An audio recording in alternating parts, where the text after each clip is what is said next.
হুম।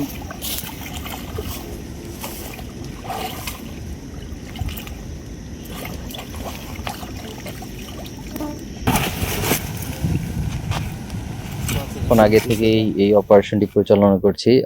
মোটামুটি ২-৩ ঘন্টার মতো সময় হয়েছে। আমরা একটি অথেন্টিক ইনফরমেশনের বেসিসে আমরা এই লাজোর এলাকায় একটি জায়গাতে বিয়েবাড়ির পাশে একটি নর্দমার মধ্যে আমরা আম খুঁজেছি যে অস্ত্র এখানে আছে বলে আমাদের কাছে একটি ইন্টেলিজেন্স তথ্য ছিল।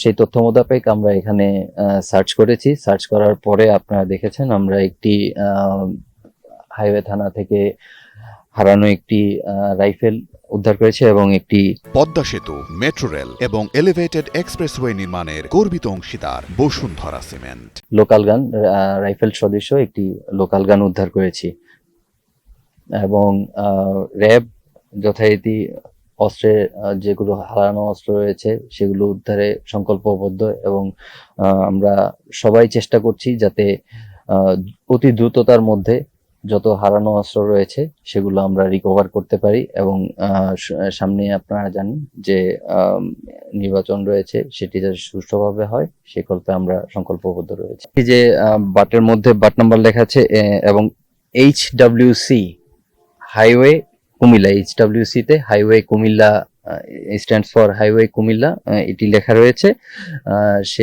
সে থেকে আমরা বুঝতে পেরেছি যে এটি হাইওয়ে থানারই হারানো একটি অস্ত্র। অস্ত্রটি মনে হচ্ছে যে যেহেতু থানা লুট হয়েছে, অনেক থানাতে অনেক অস্ত্র থাকে যেগুলো সন্ত্রাসীদের আলামত হিসেবে রাখা হয়, সেই অস্ত্রের যে কোনো একটি অস্ত্র হতে পারে বলে আমার ধারণা।